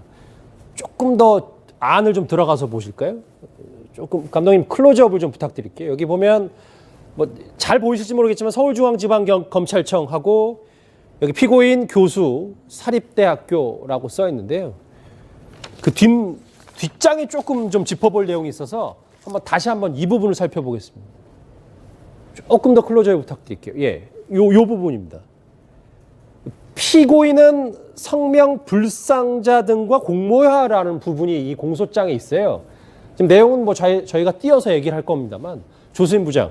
그러니까 정경심 교수가 여기서 지금 누군지를 밝힐 수 없는 사람과 힘을 합쳐서 사문서를 위조했다는 건데 이거에 대해서 알려진 게 있습니까? 자, 우선 저 공소장에 대해서부터 좀 간략하게 소개를 드리겠습니다. 예. 정경심 교수, 그러니까 조국 장관의 부인이요, 청문회 당일날 전격적으로 기소가 됐습니다. 그렇다면 정경심 교수가 어떤 혐의로 기소가 됐는가, 그게 궁금하죠?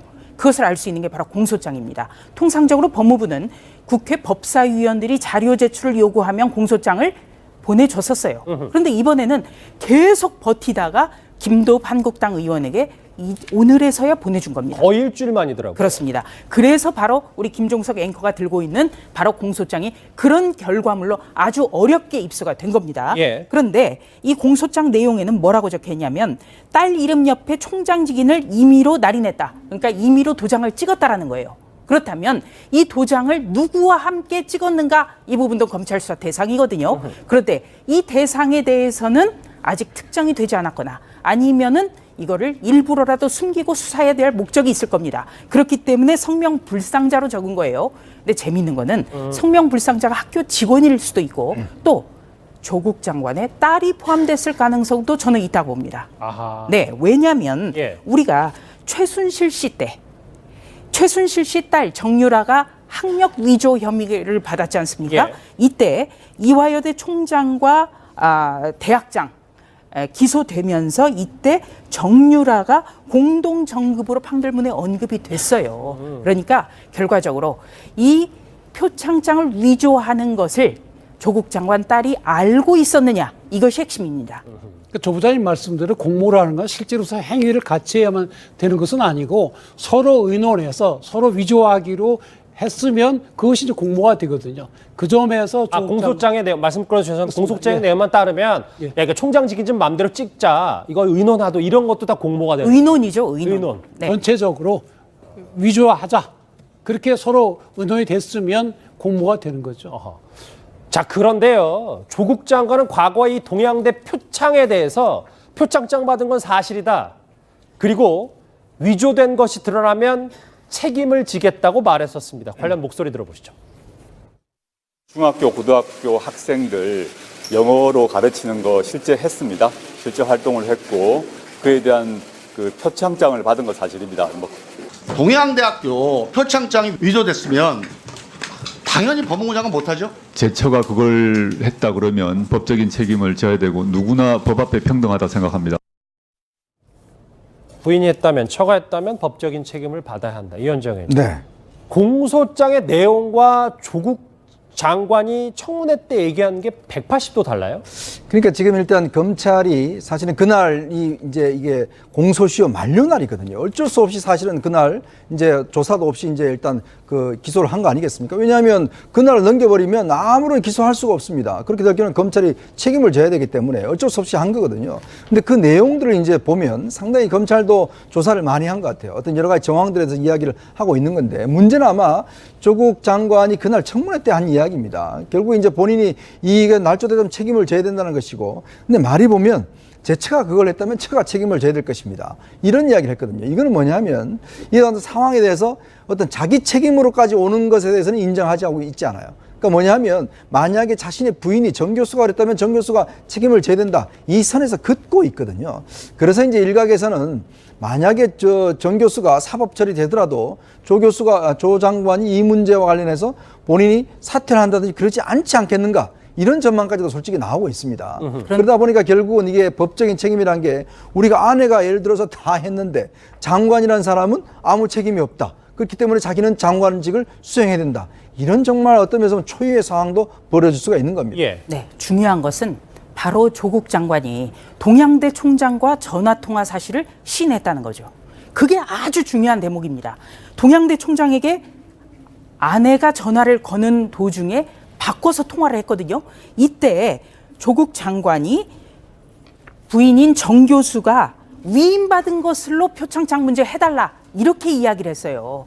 이 대목, 표창장이 위조되지 않았다면 또는 총장에게 묵인해달라고 한 부분이거든요. 이것 때문에 바로 법조계에서는 최 총장에게 거짓 증언을 종용한 것, 그러니까 증거인멸 교사 혐의 적용이 조국 장관에게도 가능할 것 같다. 이런 분석이 그래서 나오는 겁니다. 그러니까 말씀하신 것처럼 이 조국 장관의 의혹은 이제 가족에서 당사자인 조국 장관에게로 조금씩 향하고 있는 것 같습니다. 바로 최성해 동양대 총장에게 전화를 건 사실 때문입니다. 동아대 총장과 통화를 하면서 지금 다시 말을 한다고 해도 우리 쪽도 총장님 쪽도 법적으로 전혀 문제가 없다? 그렇게 말씀드리지 않았습니다. 법률팀에 확약했다? 그렇게 말씀하지 않았습니다. 위증교사, 증거인멸, 우리 국민들은 위증교사 혐의와 증거인멸 교사 혐의에 범죄 혐의가 있는 사람이 대한민국 법무장관 후보자석에 앉아있는 장면을 목도하고 있습니다. 송구하다 말씀드리고 사실대로 좀 밝혀달라라고 말씀드렸을 뿐입니다.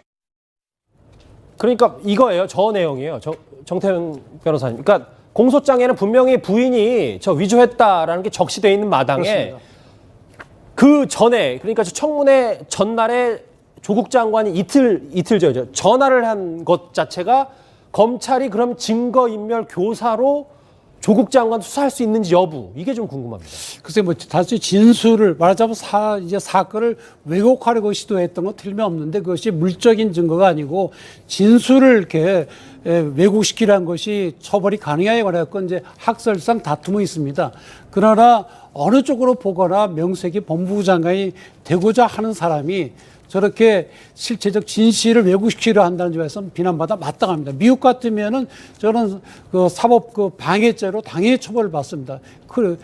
지금 그 트럼프 대통령 같은 경우도 그걸로 수사를 받을 위험이 있었죠. 알겠습니다. 영화 기생충처럼 혹시 총장직위를 마음대로 찍은 건 아니냐, 이렇게 검찰의 공소장에 적혀 있는 정경심 교수 딸의 의혹 얘기 정리해봤습니다. 조국 장관의 딸 의혹 하나 더 있습니다. 다음 주에 바로 확인합니다.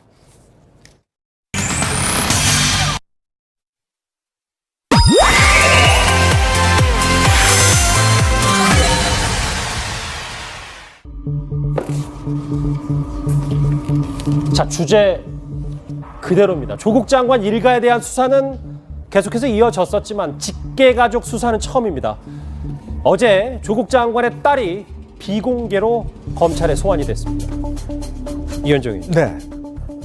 뭐에 대해서 어제 검찰이 주로 수사를 했다고 합니까? 일단 이제 사모펀드와 관련해서는 이제 이 수사가 아까 말씀드렸던 수사가 진행되고 있고, 지금 이제 이 사건에서 어떤 면에서 보면 가장 국민적 공분을 일으켰던 논문 부정과 관련돼서 또 입학 부정과 관련돼서 이 문제가 이제 본격적으로 수사가 시작되는 것 같아요.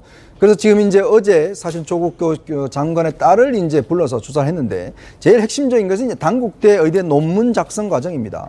자, 2주 동안 지금은 논문을 작성해서 제1저자로 올라갔지 않습니까?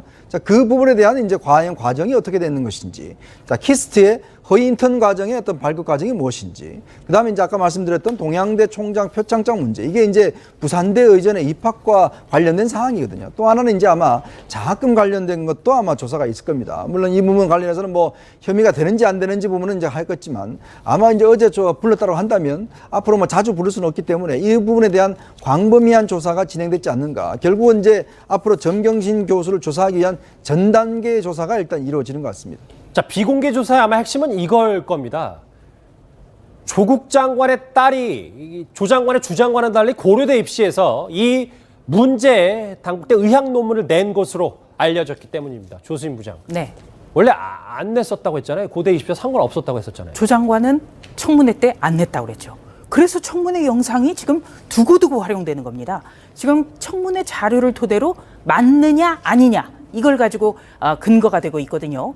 그랬는데 중앙일보 보도입니다. 중앙일보는 이 최근에 검찰 조사를 받고 온 고려대 관계자를 접촉했어요. 그래서 조 장관의 딸이 문제의 단국대 의학 논문을 2010년도 대입 당시 제출했다.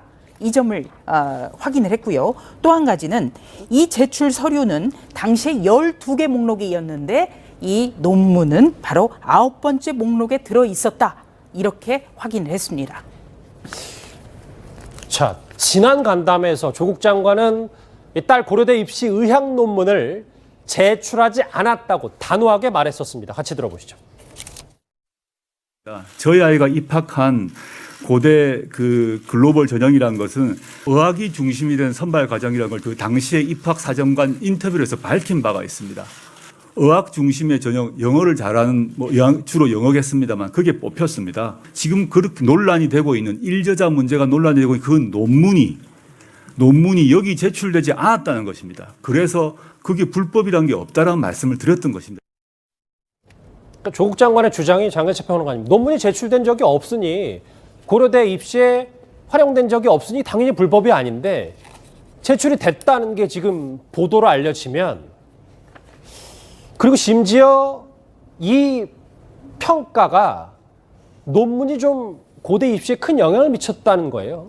지금 고려대 관계자가 언론과 인터뷰한 내용을 보게 되면 당시 서류 평가에서 논문이 5개 항목 중에 2가지 항목에 반영이 되었다고 분명히 이야기를 하고 있어요. 그리고 고등학생이 이런 논문을 내는 게 흔한 일이 아니기 때문에 점수를 많이 받는 이유가 됐을 것이라고 말하고 있습니다. 구체적인 입시 자료 같은 경우는 5년이 지나 폐기됐다고 하지만 검찰에서 이런 관계자 진술이나 당시의 자료 목록 등을 확보해서 충분히 추정을 할 수 있을 것 같고요. 조국 장관이 주장했던 것처럼 논문은 전혀 기여를 하지 않았고 단순히 영어 성적, 어학 실력만으로 고려대 입학을 한 것인지, 아니면 자료에 기재된 것처럼 논문도 직접 제출을 하고 그러한 부분이 평가 요소에 큰 반영이 된 것에 따라서 많은 것이 갈리게 될 텐데, 만약 후자의 경우라면 조국 장관의 딸이 고려대 입시부터 문제일 수 있기 때문에 고려대 대입부터 취소될 수 있는 그런 가능성이 현재는 과거보다 무척 커졌다 볼 수 있고요. 이것이 단순히 조국 장관 딸의 대입이 취소됐느냐 마느냐 문제가 아닙니다. 본인이 장관 후보자 시절 국민을 대상으로 한 기자간담회와 청문회에서 위증을 했다, 거짓말을 했다, 이런 논란으로 불거질 수 있기 때문에 장관이 되기는 했지만 도덕적으로 책임을 져야 되는 것이 아닌가, 이러한 논란이 더욱더 커질 전망입니다. 자, 만약에 이거 정말 사실로 제대로 밝혀지면 뭐 지금 대학 강단에 계시니까 고대 입학은 조국 장관 딸 취소되는 거예요? 아니, 그건 이제 고려대에서 결정할 문제라는 생각이 들어요. 첫 번째는 저는 이 부분이 지난번에 처음에 이 문제가 나왔을 때 고려대는 뭐라고 얘기했냐면 시간이 오래돼서 자료가 없다 이런 얘기를 했어요. 근데 지금 여기 인터뷰 나오는 내용을 보면 고려대 관계자가 누군지 모르겠습니다만 이런 사실이 있다고 얘기하잖아요. 그럼 고려대가 이거 조사해야 되는 거 아닙니까? 구체적으로 조사를 해서 어떤 정황이 있는지, 만약에 이 고려대 관계자가 주장하는 것처럼 이게 맞는 건지, 또 이전에 다른 또 입시 전문가들은 이게 실제적으로 논문이 입시에 전혀 관여하지 일어나지 않았다고 주장하는 사람들도 있었어요. 그러면 고려대가 이건 나서서 조사를 해야 된다고 생각을 해요. 그리고 명확하게 국민들 앞에 고려대가 조사한 결과를 발표하고 그 결과의 내용이 입시에 관여가 됐다거나 아니면 입시에 어떤 기준이 돼서 입시에 영향을 미쳤다고 하면 그 부분에 대한 조사 결과도 밝혀야 된다. 정부까지 모르고 있다고만 얘기할 게 아니라 고려대가 나서서 이거는 이 문제에서 명확하게 밝히고 자체 조사를 통해서 국민 앞에 소상히 밝혀야 될 상황이 됐다고 봅니다. 조수진 부장, 그러니까 고대 입시에 이 의학 논문이 안 써졌다고 했는데 지금 제출됐다라는 게 지금 고대 쪽에도 얘기가 나오는 거면 네. 근데 당시에 조국 장관이 전혀 그런 사실이 없다는 걸 기자간담회에서 얘기했잖아요. 네. 청문회 말고. 네. 그럼 이게 위증죄는 또 어떻게 되는 건지 그것도 좀 궁금해요. 자, 우선요. 이 위증죄 같은 경우는 청문회에서 본인의 신상과 관련해서 거짓말하면은 이거는 기소도 안 되고 처벌도 못 받죠. 근데 기자 간담회에서 했고요. 저 기자 간담회는요. 영상이 다 있습니다. 이 영상이 있다라는 걸 제가 계속 강조를 하는데요. 예. 이런 영상 자료는 검사와의 피의자 신문 조서라는 서면과 비슷한 위력을 가져요. 그렇기 때문에 어떻게 보면은 조국 장관이 형법학자임에도 불구하고 자기에게 불리한 증거를 많이 만든 거예요. 그리고 최진봉 교수님이 조금 오해가 있는 것 같아서 제가 좀 정정을 해드리면 고려대의 2010학년도 제출 서류 자체는 폐기가 됐어요. 예. 그런데 증빙 자료, 그러니까 어떤 것을 냈느냐라는 목록은 남아 있어요. 아, 그러니까 의학 논문 자체는 없는데 의학 논문을 낸 것 기록은 있다. 그러니까 무엇을 조국 장관의 딸이 당시 2010년도 입시에서 무엇을 증빙 자료에 냈다. 이 목록은 있는 거예요. 그 목록을 가지고 지금 검찰 조사를 받은 고려대 관계자가 중앙일보 기자와 만나서 인터뷰를 한 겁니다. 예. 자, 그렇다면 이 논문이 얼마만큼 고려대 합격에 영향을 미쳤는지가 관건이죠. 그렇다면은 여기에서 지금 그 고려대 관계자는 고교생이 이런 논문을 내는 게 흔한 일이 아니었기 때문에 점수를 많이 받는 이유가 됐을 것 이렇게 말하고 있습니다.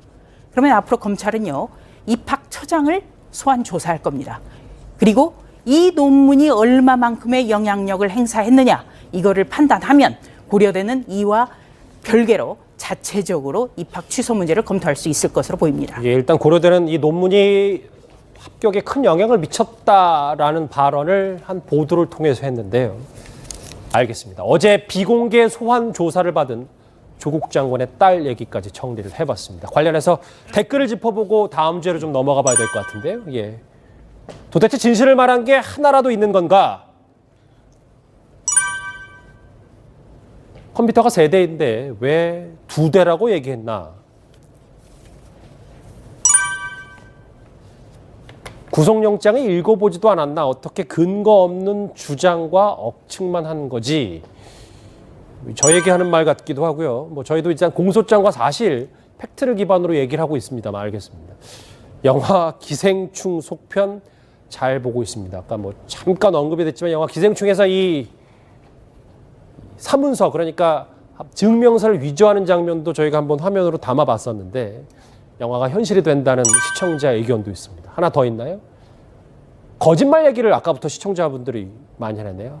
닉슨 대통령, 미국의 닉슨 대통령도 거짓말 때문에 하야했다. 오늘 댓글 여러 가지 의미심장한 댓글도 참 많았습니다. 조국 장관의 부인, 그러니까 정경심 교수와 조국 장관의 딸 의혹을 하나하나 차례로 짚어봤는데 이제 여의도로 한번 넘어가 보겠습니다. 주제 같이 확인해 봅니다.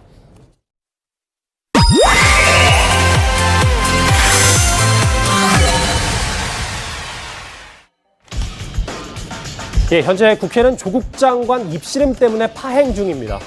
오늘 오전에 이 조국 장관이 법무부 장관 신분으로는 처음으로 국회를 찾았습니다. 취재진의 질문 공세는 어떤 반응을 보였을까요? 화면 만나보시죠. 동아리 오늘 많이 만나시면서 교수님한테 말씀을 하셨는데 좀 어떠세요? 무대만 듣고 오셨는데. 딸 논문과 관련해서 전화 어디로? 길이 이쪽입니까? 한층 더 올라갑니까? 한국투자증권 그 직원 컴퓨터 교체했을 때 장관님도 계셨다고 하는 기록가 나왔는데 그거에 대해서는 전혀 사실과 다른 건가요? 앞을 좀 비켜주시겠어요? 조국 장관이 후보자 시절에 이제 사무실 출근했을 때는 어쨌든 모든 답변에 대략적인 한두 마디 정도는 건넸었는데, 이현정 의원님. 네. 오늘 여당 대표 만나서 심력 끼쳐들어 죄송하다, 겸허한 자세로 업무에 임하겠다로 말을 했고, 근데 취재진한테는 묵묵부답이었습니다. 참 조 장관이 국회를 자주 오시는 것 같아요. 기자회견 하러도 오시고 뭐 청문회 하러도 오시고. 근데 조국 장관이 국회 나타날 때마다 국회는 또 마비가 됩니다. 오늘 사실은 국회 정기국회 교섭단체 대표연설이 있을 날인데 지금 일단 야당에서는 조국 장관을 장관으로 인정할 수가 없다. 조국 장관을 참여하는 국회는 열 수가 없다 해서 지금 사실은 공전이 되고 있는 상황입니다. 근데 조국 장관은 오늘 민주당 국회의장, 그다음 정의당, 그다음에 대한정치연대 뭐 거기에 지금 참여해서 인사를 했는데요. 모르겠습니다. 지금 어제만 하더라도 조국 장관의 딸이 조사를 받고 또 오촌 조카가 구속됐습니다. 자, 정경심 여사와 관련된 구체적인 추가적인 사실들이 잇따라 드러나고 있고 우리가 쭉 이야기를 했지만 본인이 기자회견, 인사청문회 했던 이야기들이 다 뒤집어지고 있는 상황입니다. 자, 그런 상황에서 국회에 가서 저렇게 당대표들을 만나는 것 자체가 보면 참 조 장관도 굉장히 멘탈이 강하시다라는 생각이 들긴 하는데 어쨌거나 이 문제와 관련해서 조 장관은 계속 국회 검찰개혁을 이야기를 하고 있어요. 그러나 상황은 녹록지가 않습니다. 점점 어떤 면에서 보면 검찰개혁의 말 자체가 굉장히 공허하게 들리는 그런 상황이기 때문에 특히 오늘 유성엽 지금 대한정치연대 원내대표한테는 따끔한 퇴진 이야기를 들었기도 했습니다. 그 얘기 미리 말씀해 주셨는데요. 조국 장관이 이해찬 대표 만난 다음에 대한정치연대 유성엽 임시대표도 예방을 했는데, 그런데 면전에서 쓴소리를 들었습니다. 화면 만나보시죠. 국민들의 목소리를 어떻게 듣고 계십니까? 직접 만나지 못하지만 여러 가지 간접적 방식으로 개인에 대한 문제 제기건 또는 법무부 조직에 대한 문제 제기건 쭉 멀리에서 이렇게 바쁜 와중에 찾아오신 분한테는 굉장히 죄송한데 제가 좀 국민들 말씀을 대신해서 감사합니다. 정말 검찰 개혁을 위해서라도 그렇고 우리 조 장관님을 위해서도 그렇고 또 우리 조 장관님 가족과 친척 지인들을 위해서도 그렇고 내려놓는 것이 좋지 않겠냐, 이것이 많은 국민들의 의견인데 주신 말씀 무겁게 받아들이고 생각하겠습니다. 저는 뭐 사실은 청문회 전부터 자진 사퇴만이 적절한 해법이다라고 보는데 좀 시기는 놓쳤고 말씀 깊이 새기도록 하겠습니다. 유성엽 대표가 조근조근하면서 조국 장관 앞에서 할 말을 다 했습니다. 저 장혜철 평론가님, 내려놓는 게 좋지 않겠냐, 뭐 이 얘기 한마디 한 것 같아요, 사실은. 네, 신임 장관이 인사처 예방을 왔는데 내려놓는 게 국민들의 의견인 것 같다, 이런 말을 했다는 것 자체가 사실 조국 장관 입장에서는 굉장히 뼈아픈 이야기였을 겁니다. 그리고 다른 이야기도 많이 덧붙였는데요. 어제는 따님이 소환 조사를 받았고 오촌 조카도 구속영장 발부가 됐고 국민들 보기에 부끄럽다는 말을 했고요. 제가 참 주목한 말은 두 가지가 있는데 첫 번째는 사법개혁에 오히려 조국 장관이 걸림돌이 된다는 겁니다.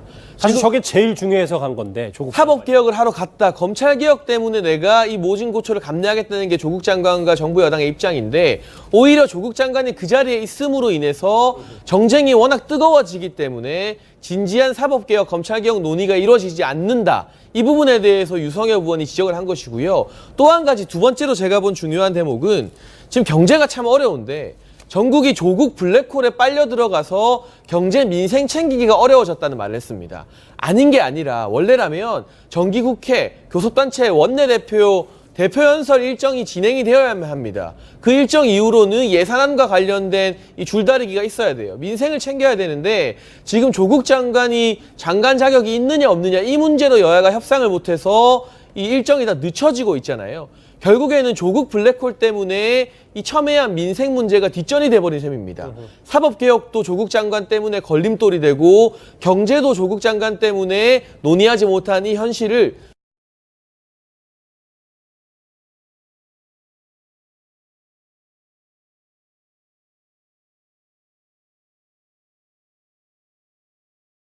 일지 앞으로가 좀 귀추가 주목되는 부분 같습니다.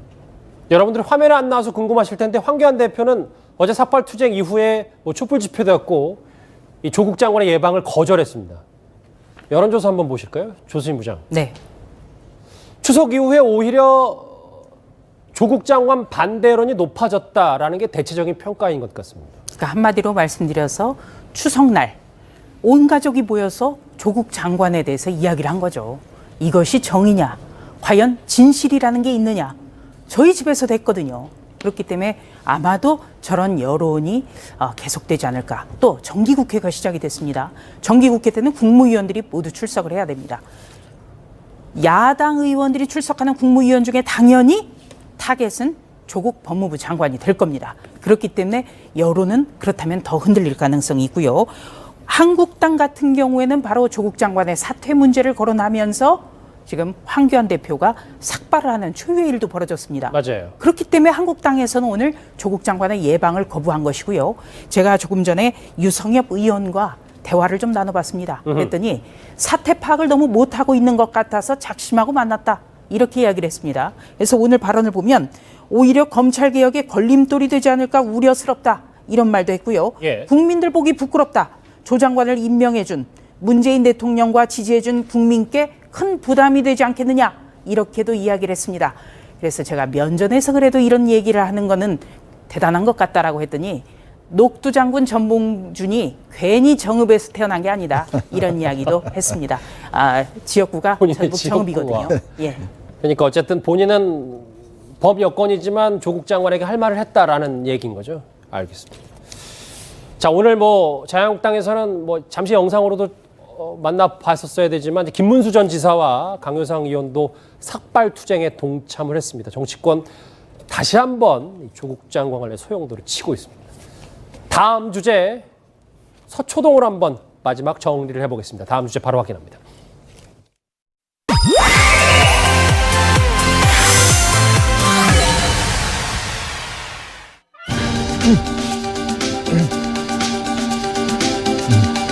조국 장관의 3호 지시는 노무현 따라하기. 딸과 부인으로 점점 수사망이 좁혀오고 있지만 조국 장관은 더 강한 검찰개혁을 지시하고 있습니다. 이달 안에 일선 검사들의 의견을 듣기 위한 조국판 검사와의 대화 자리를 마련하겠다는 계획입니다. 이현정 의원. 네. 계속해서 본인은 검찰개혁에 드라이브를 걸려고 이 어떤 가족의 의혹과 상관없이 계속해서 추진을 하고 있습니다. 뭐 일단 조국 장관은 이제 검사들을 통해서 검찰개혁의 이야기를 한번 들어보겠다라고 해서 이제 지금 각 전국 지검을 돌면서 검사들과 비공개 어떤 간담회를 가지겠다고 이야기를 하는데요. 우리가 회사 생활을 해보면요.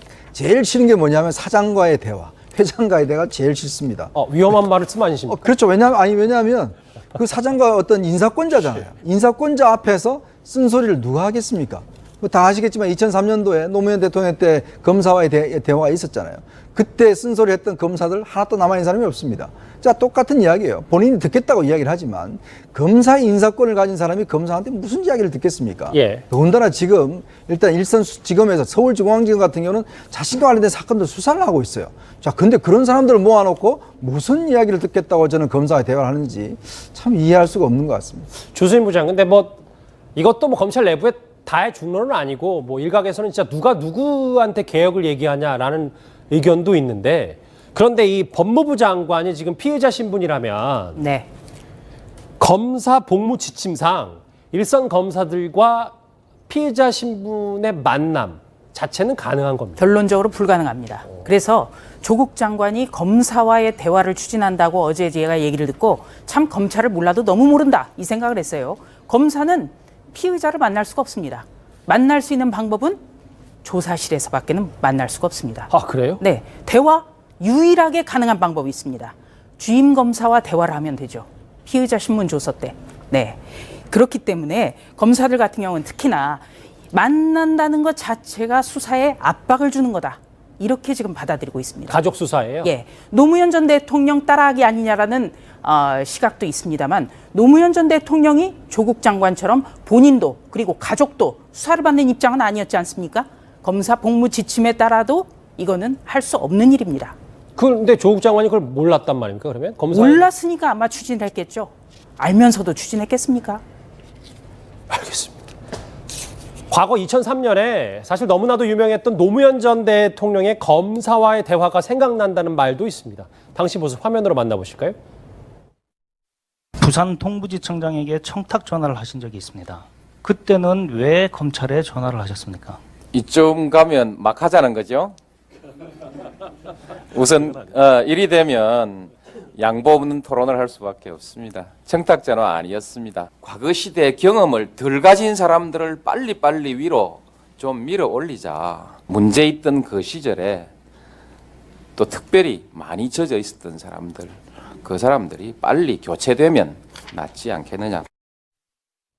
그래서 이게 지금 검사에 대한 조급한 검사와의 대화 아니냐. 노무현 전 대통령 따라하기 아니냐라는 분석도 있어서요. 자, 그런데 일각에서는요.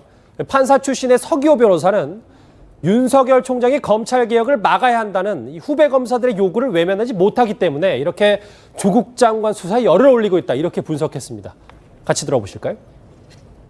윤석열 총장이 그냥 검사 개인으로서의 그런 수사를 했을 때랑 검찰총장이 된 다음은 다를 수밖에 없습니다. 검찰 개혁을 막아야 한다라는 그런 후배 검사들의 요구를 어느 정도는 받아야만 하는 그런 위치에 있기 때문에 이런 상황이 벌어지는 거라고 생각합니다. 최준봉 교수님 저 얘기 분석에 동일하세요?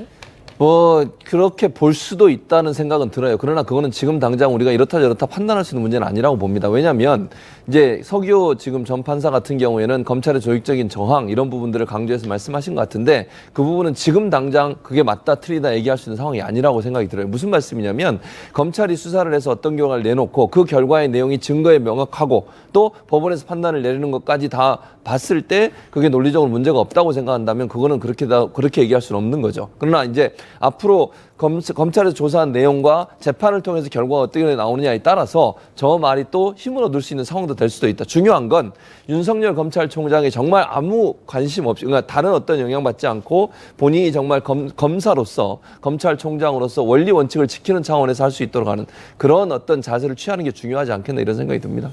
자, 3호 지시는 노무현 따라하기다. 근데 조수진 부장 해석은 일단 뭐 피의자 신분이니까 검사와 만날 수 없다. 실질적으로 불가능하다는 분석도 나왔는데 한번 저희가 지켜보도록 하겠습니다. 자, 뉴스탑10 마지막 주제가 기다리고 있는데 그 전에 오늘의 시시한 검색어를 핵심만 보고 넘어가겠습니다. 자, 오늘 BTS의 멤버 정국의 열애설이 뜨거웠는데 일단 소속사는 부인을 했습니다. 돼지열병이 지금 큰 문제인데요. 이 소식도 저희가 꾸준히 이제 앞으로 짚어봐야 될 거고요. 김현종 차장 얘기는 했고 이 삭발한 2명의 정치인 얘기 실검에 오늘 계속해서 오르내렸습니다. 실검은 여기서 정리하고요. 뉴스탑10 마지막 주제 같이 한번 만나보시죠. 화요일 뉴스탑10 준비한 소식 여기까지고요. 오늘 방송된 패널 발언 가운데 이 조국 장관 오촌 조카 구속영장에 공직윤리법 위반 내용이 들어있었던 것처럼 오해될 수 있는 내용이 방송이 됐습니다. 법원과 검찰이 즉각 사실이 아니라고 해명했다는 점 여러분께 분명히 말씀드립니다. 뉴스탑10 여기서 마치겠습니다. 고맙습니다.